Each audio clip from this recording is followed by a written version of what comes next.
This is a No Surf Music, Burning River Fireside Chat. With guest Ray Flanagan of Ray Flanagan and the Authorities. I'm your host, Jason D. Diesel Hamad. For the best in Americana, alt country, indie rock, and more, point your browser to nosurfmusic.com.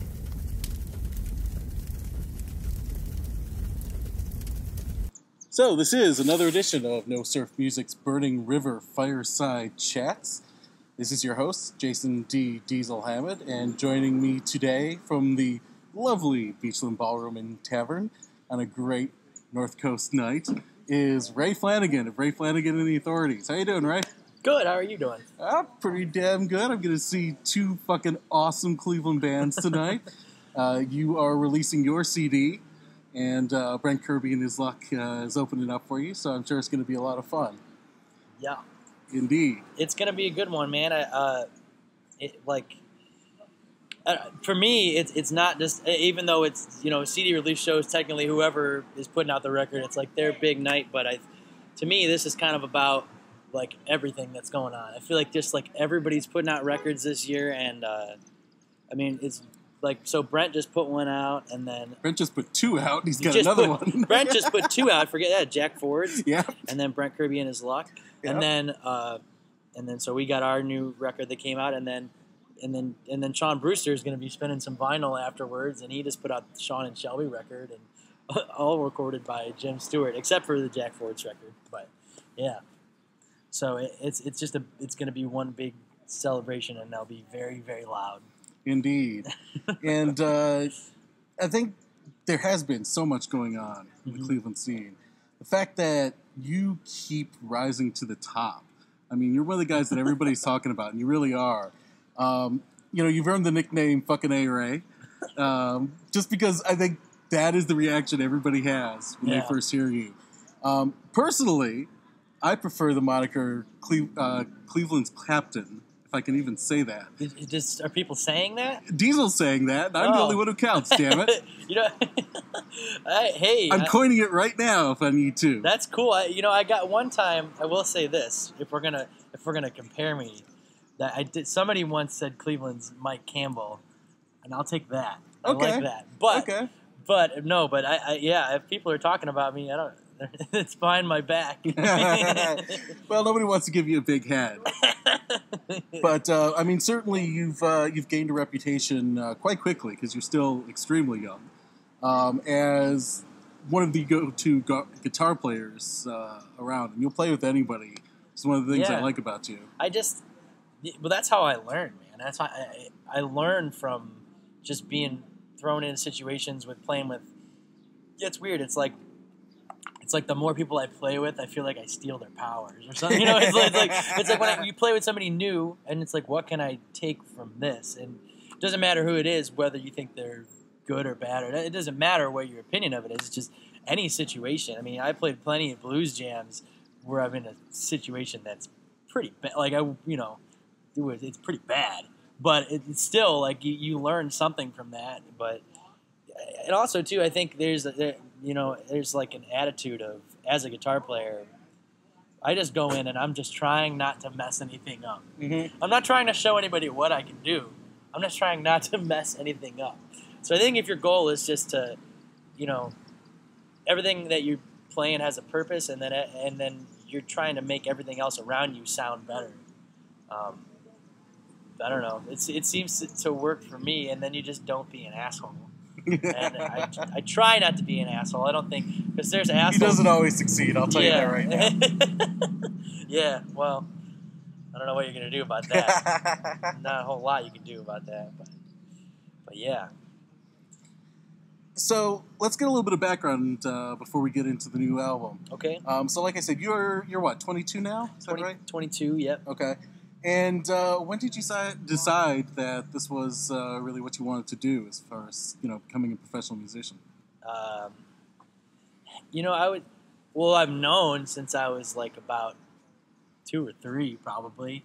I used to walk around like one of my early birthday parties. There's always pictures of me. I had this plastic toy guitar, and there's pictures of me like I was real little, and I would just carry it around everywhere, like outside, like anywhere. And at my birthday parties, like I remember like my second or third birthday party, I dressed up like I would pretend to be Tim McGraw. I was in this like I just loved and I went through this whole thing. I'm kind of in some ways an obsessive person about certain things, and it works to my advantage and works against it. But but I always kind of first it was Tim McGraw, and then probably like one of the members of NSYNC, and then Spider-Man, and then like I tried skateboarding. And Does Spider-Man play guitar? No, but he was cool though. And then like. None of the guys that NSYNC do, that's for damn sure. And I also remember in first grade telling in first grade that you had to fill out like this thing of what do you want to be when you grow up, whatever.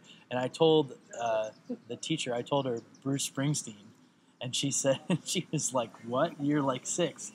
But so I've always known. I didn't start playing until I was 11, but really like when I kind of. And kind of growing up in middle class America, where I grew up, I went to Cloverleaf High School, and it's like kind of out in the country with like, you just feel like you don't have a lot of options. You feel like you go to high school and then you go to college, and you have to figure out something at college. That's kind of the paradigm that like 90% of people are forced onto. And then, really, I gotta say, when I met Brent Kirby, that was kind of the thing that pushed me to realize like, hey, you can do this. You can do this as a living and oh, here we got a special guest visitor coming over here. Oh, sorry, am I in the middle of shit? Joe Stefano's in the house on the drums. Oh, wow. You're a part of this now. Oh, I didn't know you were in an interview. Have a seat, it's all good. Have a seat, man. You're in this now. All right. You remember the band, it's all good. We got Joe Stefano here joining us. What's up? There we go. But yeah, really, when I met Brent, that's what kind of pushed me to say like, listen, you can do this. Don't join any cover bands, and that was kind of the thing. But and Joe Stefano exits. Yeah. But so yeah, might have to do some editing on this. There's a lot of whatever, it's all good. It's live music. It's a live interview. Yeah, live interview. But yeah, and that's the thing. I just kind of realized, like, if you work at anything, you'll be able to do it, and if you give yourself a man, that was a sweet bike. Yeah. If you give yourself a backup plan, you're probably going to fall on the backup plan. Okay. So you just like no nets. Yeah, that's kind of how it has to be, and I like it that way because, like, when push comes to shove, you do what you need to do to make it work. And it's not about, for me in this situation, the big realization that I had was that being a professional musician and being a musician as a living doesn't mean that you have to play at the Q and be the biggest. It just means you have to figure out a way to use these tools and these skills that you have to support yourself. And in that way, it's no different than any other profession out there. Right. It's just that there's no real, you kind of have to invent your own place. There's no real set. Nobody gives you a piece of paper and says, oh, you did it. Right. That's really the only difference to me. I gotcha. Well, I think, Brent and I have talked about this a lot. Mm-hmm. I think Cleveland is very unique because it has a certain set of circumstances that will allow people to make a living at it. Yeah. I mean, the rents are cheap here, relatively. The cost of living in general is cheap, but there is such a vibrant scene. Can you tell me a little bit about you mentioned playing with Brent, the 10x3, and sitting in with some folks and all that. But yeah, how did you sort of come up on the scene, and how do you feel that you fit into it? Okay, that's a good question.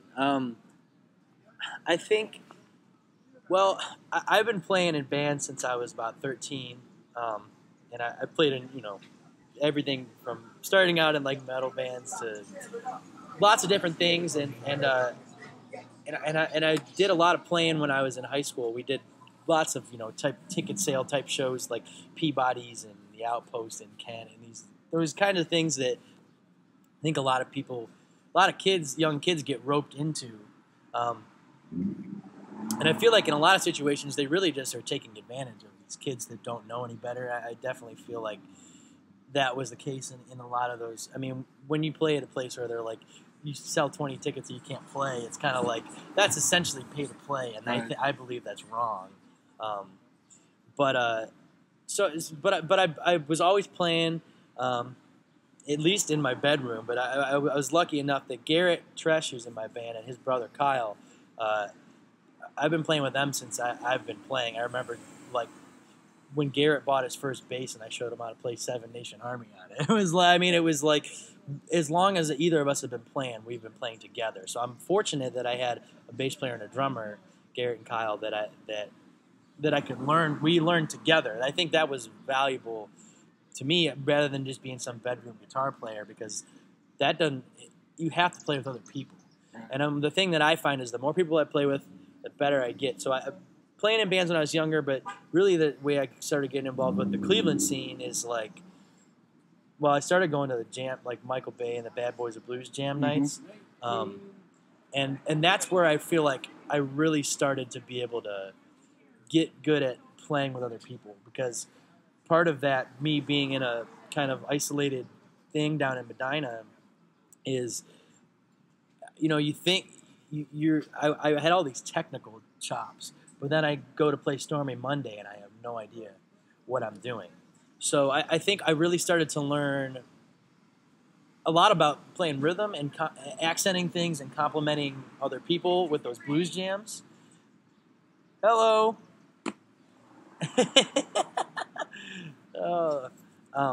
Popular man. Yeah, the Poston parents are here.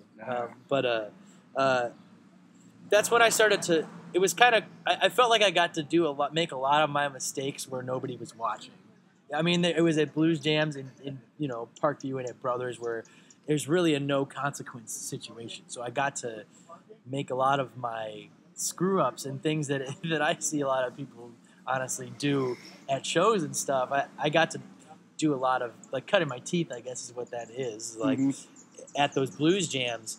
And then I started going to the 10x3 because my focus really is songwriting, and I think that's part of why I get to play with so many people is that and Brett always says this about the way that he plays drums, but the way that I approach guitar playing is that I'm thinking like a songwriter when I play. I'm thinking of what's the point? Like it's a language. If you're sitting there rambling on about nothing and using words that you don't know what they mean, which a lot of times you can know all these licks, but you don't know where to put them. It's like having a vocabulary that doesn't make any sense, and you're not making cohesive sentences. So I think where I fit in is just someone that's for my generation. I want to be an educator because I feel like I'm learning and from a lot of guys that are a lot older than me, and I spend most of my time with a lot of guys that are a lot older than me and a lot more experienced than me, and in like with my band, I feel a lot of times that like I'm trying to teach them about like rock and roll. I think it's a thing that is it's dying in a lot of ways, or maybe not dying, but what people think rock and roll is it's far away from the heart and soul of it. Like you have a band like 3 Days Grace or something like that that's out there, and like that's not rock and roll. That's an imitation of rock and roll. And like, so I don't know my place. I think I'm just someone that cares a lot and really wants to learn and also and help others and learn through my own experiences about some things that I want to keep around, like folk traditions and rock and roll, and keeping those things alive and putting my own self, kind of with my own music, putting my own stamp on what I think that means. And I feel like this record that's coming out, I feel like I mean, by the time it's recorded and out, like those songs are a year old to me. I feel like I'm already in a different place now, and I feel like I just am whittling down everything that I'm doing to be more focused and try and get my point across. So I don't know if that quite answers the question, but it's hard to say what I think my place is. I don't know. No, you did a good job. I think you brought up an interesting point there, too. I mean, the reason why I personally think that Cleveland's Clapton thing works so well is because you are unique on the scene, I think, because you do play pure rock and roll. And there are very few people out there who do that anymore. It almost seems like a throwback to the classic rock days when, you kind of wonder why that is, why rock is gone. But you also were talking about some folk roots, too. Yeah. And what I think about that, too, is I was actually talking with Kevin Johnson, who's Brett Kirby and his Lux bass player. We had this great conversation, and we were kind of talking. He was talking, like he asked me the question, "What do you hate? Like, what bands do you hate?" And it was just an interesting thing. He's like, "I don't care what you like. Like, what do you hate?" So I said, "Whatever. I hate Poison. That's my least favorite band of all time." But what I asked Kevin, and what he said was it was just one of the most profound things I've ever heard. And he said, "I hate anything. I'm starting to hate anything that's not rooted in some kind of tradition." And I think that's like. It's so true when you really break what makes great music great. Like, I always, like, an example, like something like Radiohead, which is like an oddball band. That seems like it's just this tripped out thing, but why it's so effective is those guys learned a lot of music. It doesn't come from nowhere. Like somebody could just make a bunch of electronic stuff and write some odd songs with some kind of cryptic lyrics and a lot of people do that, and it doesn't really have the depth. I think depth in music comes from tradition and learned tradition. It's like I grew up on Springsteen, and but from Springsteen you go back to Dylan, and from Dylan you go back to Woody Guthrie, and then you kind of have to go in retrograde to learn these things. What was the question again? I guess the relationship between the rock roots and the folk roots. Okay. Sorry, there's lots of people walking around. So the relationship, it's kind of the same thing in the way that like rock, you trace it back. Like in that same way, I could go from like the Stones were copying Muddy Waters, and then Aerosmith copied the Stones, and then Motley Crue copied Aerosmith, and by the time that happens, it's so out of control. I think, but I think tracing things back to their source is where you find the real power in music. To me, it's where like when the farther back you can trace it, and then draw on it, and then you put your own spin on it. You don't have to play like Chuck Berry to play rock and roll, But you have to. I think you have to know those things in order to play rock and roll. It's kind of like anything. If you're going to be a doctor, you need to know about what you're doing. You need to know the history of it, and you need to know the purpose of it. I think that kind of reverse timeline thing gives everything a sense of purpose. Right. So in that way, I folk is more of like a mindset to me more than genre when the way that I'm thinking of it. Taking old things and twisting them into new things is kind of where I'm coming from with that. Right. Yeah. Right.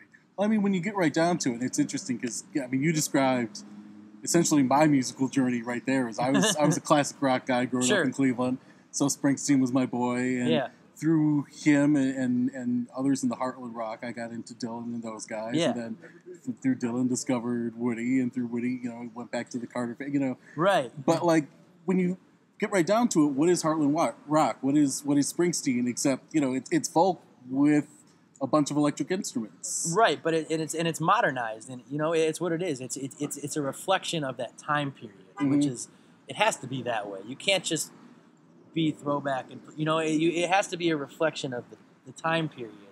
But drawing on that and getting to the source of that is really where you find where it makes sense, right? And because the farther back you go, the farther back it'll be like. When you talk about somebody like Woody Guthrie, you go back to the Carter family, or even before that, before we have recorded music, the farther back you go, the more you have music that was being made out of necessity. Nobody was thinking about like songcraft and good songwriting, and charts didn't exist and things like this. Where when you can get to I think the reason it has power originally is because somebody like Blind Willie Johnson is playing blues out of necessity. It's his. It needs to get out of him because he's the one that's going through these hard times, and I think someone like like Dylan, I don't necessarily think he was going through hard times, but he was able to channel the music that was made out of necessity and then bring that in an effective way to the masses. I think that's, to me, where that comes from. Okay, fair enough. If that's the case, then what's the necessity for you? What are you trying to portray about the modern world in your music? For me, like, I can only, it's a reflection of my life, but I think my life is a lot of people's lives, because I grew up in it's not like I had a bad life. I grew up in middle class America. It's that thing I'm going to kind of reiterate myself here about, like, you grow up and a lot of people you have to meet somebody else in order to break their paradigm. Because if you're in a box where you're told what you have to do and these are your only options, then that's all you know. And some people are fortunate enough to break out of that on their own, that you don't just have to go to college and stuff like that. But for me, my place is, the purpose of it is to say that, like, to make people really think about things, really think about your ideals, and really think about, like, what you think about the world. Like, it's not like, don't be apathetic, I guess is the thing. Like, if you think something needs to change, you need to change it. And I think rock and roll, whether I'm writing like political songs or anything like that, it's always been a symbol of that kind of freedom. Okay. And I feel like I express a lot of, like, it's about relating to people, but the necessity comes from just the frustrations of just being a normal American person. Because you could probably line up 200 people and, like, if you ask, like, are you really, really happy? Like, in general, people are like, they're fine. But it's like, it's a hard thing to balance. I think that's the power of Springsteen to me, of this, like, balancing, like, what is the American dream? Like, what is that? And I think that's something that everybody struggles with, because it's kind of a preconceived notion there that, like, there is even an American dream, and you have to be, like, what is my American dream? That's kind of, I think that's a necessary thing, because you're just dealing with the daily struggles of what you have to go through to survive and make a living. Right. Well, I think that actually transitions nicely into talking about the new album, which I'm holding in my hand at the moment. Sure. A lot of angry work songs on it. Well, yeah. It's called A Hard Shell to Break. Yeah. But the second track, I'm Just Trying to Live, that's basically what you were talking about in that track, right? Is yeah. What you're doing with your life. Can you tell us a little bit about that? That's an interesting... That track, I think, is like... Uh-oh. Yeah, somebody had a heart attack. Yeah. That was the good folks at Cleveland EMS. There they are. To me, that tune, at first I was kind of skeptical about that tune, because it's not very, like, it's not like there's clever lyrics in it, or it's not really, like, it's pretty much me just saying exactly what I think. It's like I would say the same thing in conversation as the lyrics are. It's very just like me kind of talking of, like, leave me alone. What I think about when I think of that song is being at my graduation party, and, like, a graduation party, just also known as an awkward party. Everybody's asking you what you're doing with your life. What are you doing? Where are you going to school? They'll just come up to you and, where are you going to school? Right. That always just, like, fucked with me. I was always like, what? Like, how dare? Like, why? Why does it? Where are you going to? Not even, are you going to school? What are you thinking about doing? Right. And but the thing is, like, you have at a graduation party, there's, like, there might be like 200 people there, and like 100 of those people are people that you have never met, or people that you haven't seen since you were like 2 years old, that just show up and give you a card full of money and they want to ask you that question. So you have to deal with that question like 100 times in a day. And then after a point, it was just like, just fucking stop asking me. Like, it's none of your business. And because, and the reason that I have that reaction to it is because because the first few times that it happens, when you're like saying, oh, I want to be a musician, I'm going to play music, they just give you this, they immediately become condescending, most people. And so So that's where that song comes from. Is just like having a feeling that you have a calling, and everybody wanting to question it, and it's like no more questions. Well, I think that really speaks to the personality of an artist. You know, there's just something different about somebody who does, like, I mean, it's that necessity you were talking about. Like, you can't be anything else but a musician. Yeah. You know, you may take other jobs because you need money here and there or whatever, but you're always going to be a musician. I can't be anything but a writer. Yeah. You know, I've tried, believe me. I've worked plenty of 9-to-5s and midnight to 9s and all sorts of shit. And yeah, it's hard, man. Well, I mean, it's hard when you have something else that you need to do. Yeah. And like you say, like, the vast majority of people, I think, they're trying to live the quote-unquote American dream of, you know, I go to college, I get a good job, I have a family, I buy a house in the suburbs, I have 2.3 kids or whatever the average is now, you know, that kind of a thing. Whereas, you know, for other people, and I think this is what you were trying to say in that, that's not the material stuff, the perfect life kind of thing. Yeah. It's not important, and you just need to do what you need to do, and you don't want people, you know, judging you on that because it's what you need to do, not what they need to do. Right, and that's the thing too. Is I think some people that do have that whole go to college thing, and there's, I mean, granted, there's some people that like really want to be a doctor, really want to be a zoologist, and in that case, like, go to college, but go to college and fucking work while you're there.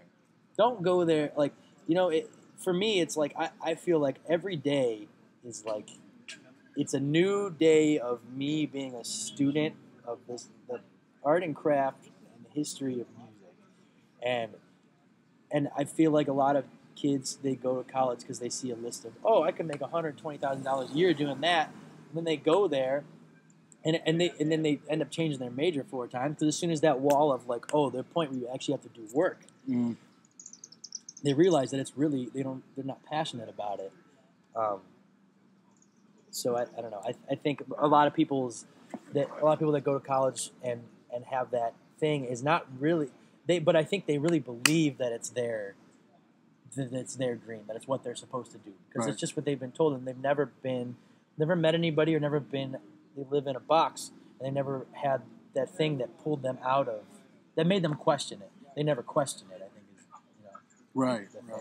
Well, and I think that even goes back to what you were saying before about rock and roll just being that thing that's there. Yeah. That, you know, you might not necessarily be singing a political song. Right. But you're standing up on that stage and saying, hey, things can be different. Yeah, I mean, the Beatles going up there and singing, like, Hold My Hand or something is like, people went ape shit over that, because it's just like, and that has like to do with the music side of things. There's just the sound of rock and roll, and the things that, like, it's simple, and it's just like, that's the point. To me, that's the thing that I can't really explain. The way that lots of sweet bikes rolling through here. Indeed, right, it's a nice day. Everybody's taking advantage. But the musical side of things, where the music itself, the sound of music, is moving in that way. But but rock and roll has always been that. It's sort of any good art is that. It's the escape from, like, the sort of mundane things. Right. It's a fantasy. Right. You know? It's a minor rebellion on a Saturday night before you have to go back to work. Something like that. Yeah. You can curse your boss all you want, and Monday goes back. Indeed. All right. Well, let's talk about a couple more of the songs, if you don't mind. Yeah. Let's go with the third one, because honestly, I feel that is not just the best track in this album, but the best I've ever heard you do. It's Just Rain? It's Just Rain, exactly. Cool. It's a really interesting song because, in many ways, it is, you know, sort of like you were saying. It's not really about much. It's about, you know, rain and it's about a simple thing, but right. I think it speaks for a lot. Mm-hmm. There's kind of like 3 separate little stories in there. Right. Really, that tune, it's funny, like, I think part of, like, songwriting, like, I think the good songs, like, a lot of times, like, I don't intentionally, I just write what I'm feeling, and then I try and make it make sense. And It's Just Rain came to me Like I had that chorus basically, and I was like, what does this mean? Is basically how I ended up writing that song. It's like I had it and it came. I was there and I was like, I really like that, but what does it mean? And so it's just a metaphor of like a metaphor first of like the first verse is just about it's a simple that like a child that's scared of a thunderstorm, and then he kind of goes into talking about how his dad told him like that not to be scared of the thunderstorm, but he also kind of goes into how his dad was like pretty like maybe one of those people that just kind of accepted like it says my father wasn't one to talk semantics, and then it's like he doesn't. For me, like it's kind of like he doesn't want to talk about what things mean. You just accept what you've been told, and then that's your life. Right. I think there's a lot in there in just those few lines about kind of what we were just talking about relating to the past generations and maybe breaking molds of what people have always done and thought of, and finding your own way to do things. Yeah. But that tune, it just seems to resonate with people because it's packaged. It's simple. I think that's the ultimate goal is like, how can you say the most with actually saying the least? Like how can you get your point across with saying the least? And it's a very Zen thing. It is, but I think but it's just rain. It's just kind of like I think it's about really how like people worry too much, right? And like for me, like the second verse is pretty. I mean, the second verse is pretty autobiographical about like this day when I was on lunch break at this warehouse that I was working at, and normally on lunch break you either go sit in the break room or you just go drive to Taco Bell or something, and then you come back. But it's like this day I was just like, I'm just gonna go for a walk and see how far I can walk in an hour and come back, and because it was just you were having like you were saying to have a 9 to 5 when you know that there's something else that you were supposed to be doing. After a while, it just wears down on you. And I was just having one of those days where I was just so sick of being in there. And I just went for a walk.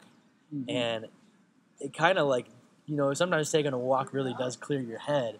Thinking about like, what are you getting so upset about this for? Were you getting so upset about this warehouse job? If you don't want to work in this job, then don't do it and find something else to do. Or whatever it is, you've got to put the work in. The more that the trade-off is like you can suck dick and work in a 9 to 5 job and just do whatever somebody tells you to do, and it's an easy. I mean, you don't have it's clear cut what you're supposed to do, and then they'll hand you your $10 an hour paycheck at the end of 2 weeks.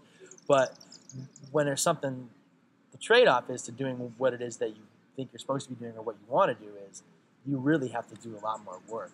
Right. I think not necessarily more work, but more figuring out, how of it is harder. But that tune in general though, like so you could break down each verse and I could go through like and analyze it like in a literary way, but really like then the point of the song is that it's all comes together with it's just rain because I was actually on that walk I did get rained on, and that's kind of where it came from. I was walking and it started raining. I was like, just rain, like it's a simple tune, but I think the message resonates effectively with that phrase. Like those are the phrases that you hope you could turn into a song all the time. To me, but well, then by the time you get to the section about the clerk, that's the that's the highlight to me. And you, what's the line she says? She says, "You poor thing, you're soaked." And I said, "Honey, that ain't the worst thing that I've been." Exactly. I think that's kind of a funny line, but Well, it goes directly to the point you were just making too, which is people worry so much about things that don't matter in the end. Okay, I'm wet. Yeah, right. Yeah, exactly. That's exactly it. Yeah, that's like, so I'm wet. Like, I'll dry out later. It's all good. And that, I found that to be really telling in a lot of ways. Sure, yeah. Because it's like, that image of, like, being so pissed off and, like, just walking away from this warehouse for a minute. And then it starts to rain. You're like, God damn it, it's fucking raining now on top. And then you're just like, you know what? Like, I'm making myself upset. Mm-hmm. So I don't know. That's song kind of in a nutshell. Fair enough. Let's step back a couple and go to Decider, because that's the lead-off track. Yeah. And in a lot of ways, it's one of the most rockin' tracks. It's very heavy. It is, and in a lot of ways, it's kind of a frightening one. It's like, oh my God, Ray has turned into some kind of crazy god. Yeah. Can you tell us where that one came from? That tune, I'm trying to think. That's one of those tunes where, like, I couldn't really tell you specifically where it came from, but I know what it makes me feel, and it's just like, well, I just started writing this tune. I always had this fucking, I don't know if it's from being raised religious and then revolting against it, but I always had this line in my head, and even though I've written this song already, it sounds to make me sound like a crazy person, but I have this line of just the "I am a demon" thing. I think that line can be interpreted in so many ways. Like certain people, like, you know, relationships that you're in where they, you know, the significant other make you feel like a nuisance after a while, make you feel like it's kind of about just relationships gone awry, but like, and also about people that. It's really what it's about, man. It's kind of chaotic the way that I approach it in the song. I think it, like in the chorus, I'm never trying to think of the lyrics. Lots of car noise. Can't make up your mind. It's really just about like just chaotic relationships and just how a lot of relationships end and the frustrations you get in with other people. That's really just a dumb girl song at its heart, but it sounds like Black Sabbath. So that's kind of what that tune is. Fair enough. Well, it seems to be, you know, about you having some control too over, you know, that chaotic situation. That's a sketchy thing to talk about, because if you say you want control, it sounds like you're trying to be a controlling person, but it was really like. And I think that is about just like, well, that whole part of like wanted to steal her, but I couldn't hide her thing of like just wanting somebody that you can't have for one reason or another, whether they're in a relationship already or whatever, and then being frustrated that there's nothing you can do about it. I think that so yeah, there is an element of that control thing. Fair enough. So just taking a step back then and talking about the album and your style more broadly. Okay. And this is your second release with the Authorities. You know, like I said, I feel like your style is very much a throwback to something that we don't see very often anymore. It's just pure rock. How did you settle on that style, and what made you decide that this was the kind of music that you wanted to make? I don't feel like I decided. I don't feel like I'm making a conscious decision to do it. I think it's just a lot of what I love and listen to is stuff like, I mean, I love like AC/DC, and then like I love like Springsteen and Tom Petty, and Neil Young is a hero of mine too. I love people that like. There's something about like somebody that rocks like a single. I'm coming from like somebody's singular. I've never been that much into bands where there's like a lot of different songwriters. Right. I always like to hear one person's, even like, and it's evident in even in our own music. There's not like a ton of harmonies except for where they're needed. Because I always for what I like to do, I always feel like there's a power in one voice. And if you add a lot of times I feel like music that has a lot of harmony, then the power comes more from the sound than about like what's actually being said. It's really just everything that I do is just a reflection of what I listen to. I think I feel like an old soul in some ways. I feel out of touch with my own generation sometimes. But what I'm trying to do is navigate my way to creating something that brings those elements of those things that I don't want to get lost about the old music that I love, Right. but also make it in a way that it's understandable by somebody that's 22 years old in 2015.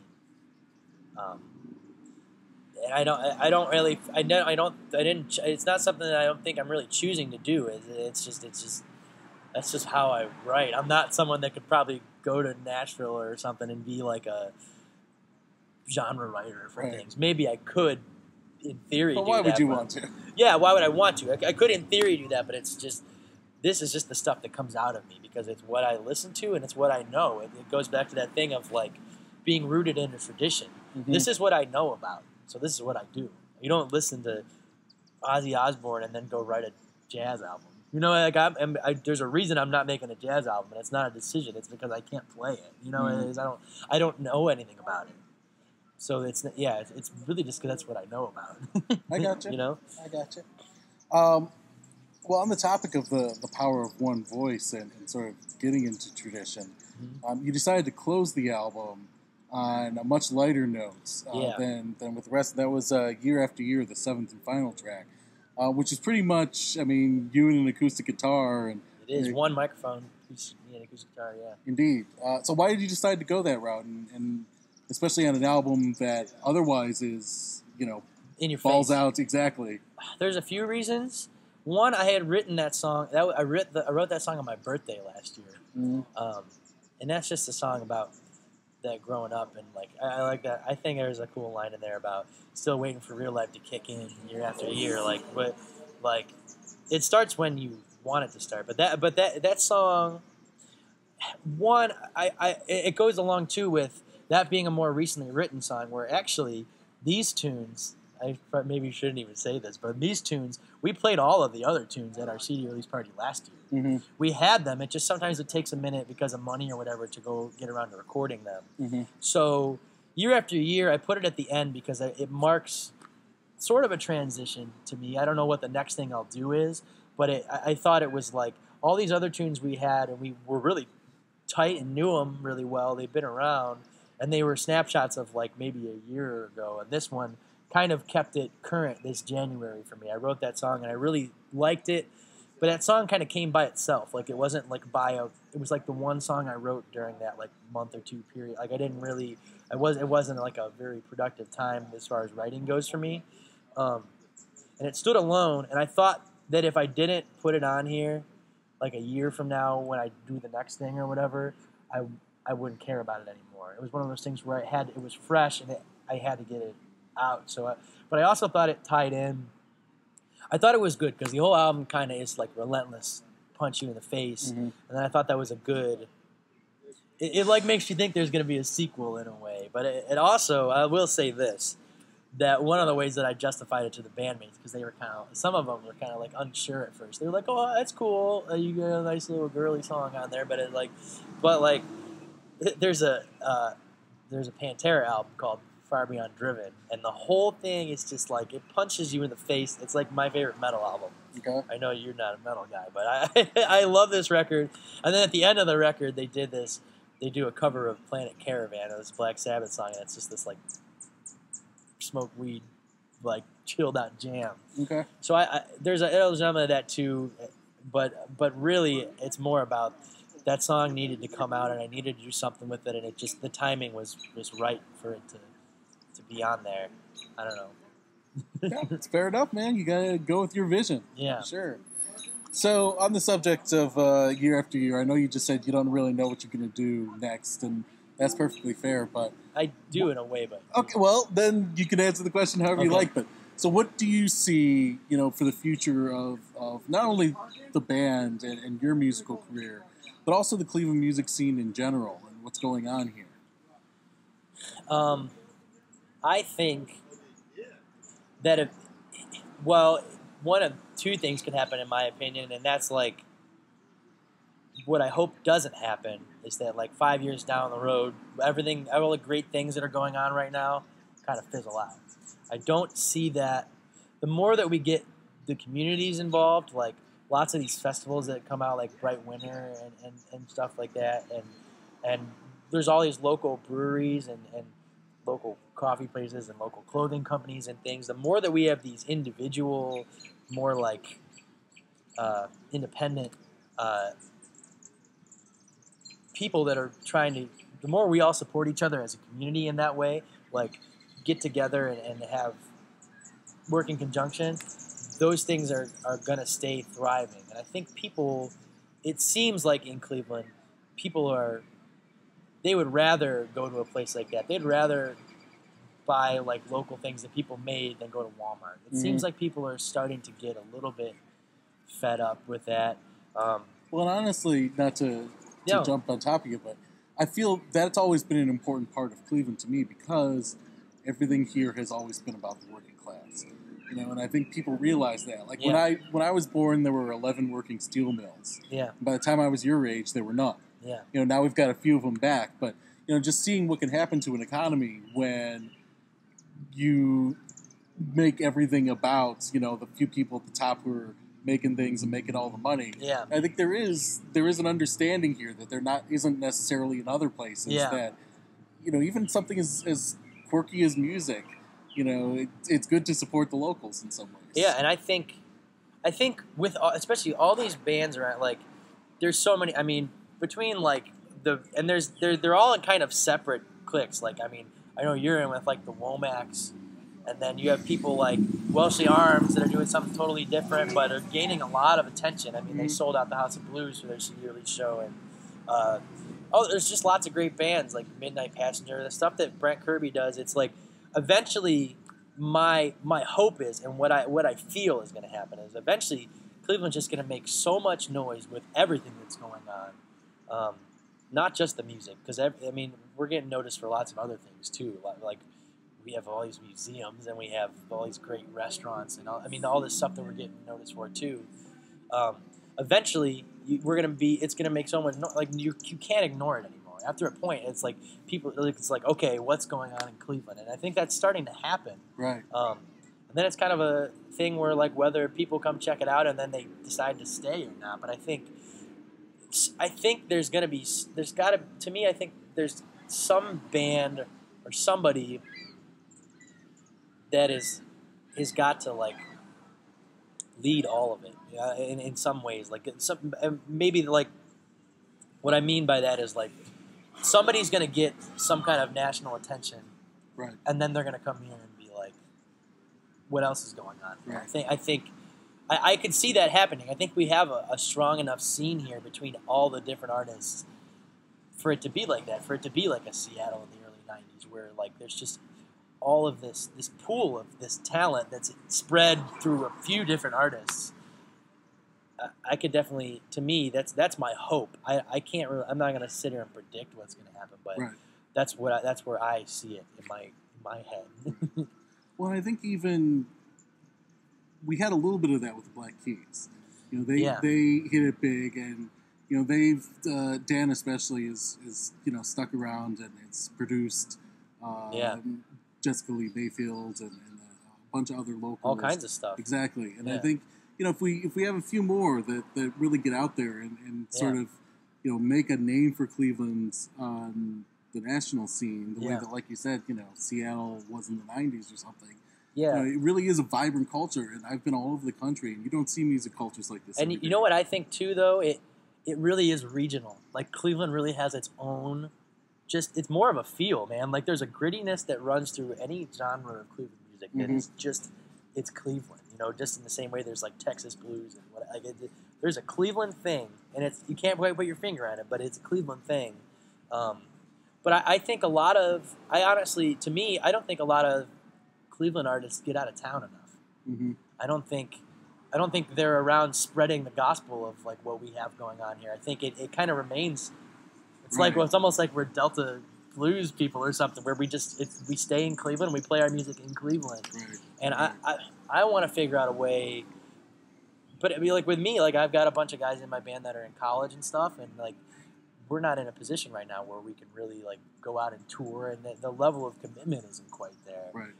And I think that's a lot of the times the case. You get the right group of guys to make the chemistry in the band work, but then the catch-22 is that you can't. They're not all guys that are available to go tour. As like you know, But I think that's a Cleveland thing where I think a lot of bands don't even believe that they're capable of doing that. They kind of there's a shoot yourself in the foot thing that happens here sometimes. Well, I think that's also part of the downside of having a community where you can survive. Yeah, just playing here. You feel comfortable, right? I mean, we're listening to Brent right now Yeah. through the door here. I mean, that man is the hardest working musician in Cleveland. Absolutely, and one of my favorite songwriters. Period, man. I hold him like in this like. Well, I'll take Brent. To me personally, I know I would catch some flack for this. I'll take Brent Kirby over Ryan Adams any day of the week. Like, I'll take almost anybody over Ryan Adams at this point. But you know what I mean, though. I do. You know, it's like he's a guy that is just heralded, and he's great. He's got some great tunes, but they were all 20 years ago. And it's all. But it's just also like you sit to wonder, like when you sit there and you put someone like that, who I think Brent is every bit as talented, and to me, I can name at least a dozen people in the Cleveland scene who are a lot of them, man. there, and I mean who are up there that should be just not that I'm trying to pinpoint him, but it's just like they should have the quality of their work is good enough to garner that same attention, and recognition. Indeed. Well, I think the problem is the way the music industry has gone. There's so little room at the top, and it's all. Honestly, it's all the lowest common denominator where you're going to make money. You know, I mean. The 15-year-old girls are the ones who are still buying albums, so Taylor Swift will always be a multi-millionaire. Yeah. And, we're finding ways to survive, as we said, in this new market and do things all on our own. But it's still, it's going to take a while before we really figure things out. Yeah. So, like I said, Brent is already on stage, and I know you want to catch him, and I do want to go watch him. And it's raining. And it's raining. It's just rain. It is just rain. It's going to end in a better way. I mind it a lot less than my computer probably does, so we ought to get out of here before it gets too wet. But fucking A, Ray Flanagan, thank you so much for joining me. Thank you for It was terrific to talk to you, and the band is Ray Flanagan the Authorities. The new album, which I am holding right here in my hand, is what the hell is it? It's a hard shell to break. you printed it on there so hard to see I can't even read it. It's a hard shell to read. Indeed, but it was great to talk to you. And if you guys get a chance, you're looking for some real old school quality rock and roll, Ray Flanagan is the man to talk to. So thanks again for joining us. We're going to go in and rock. All right. This has been another edition of No Surf Music's Burning River Fireside Chats. I'm your host, Jason D. Diesel Hamad, signing off.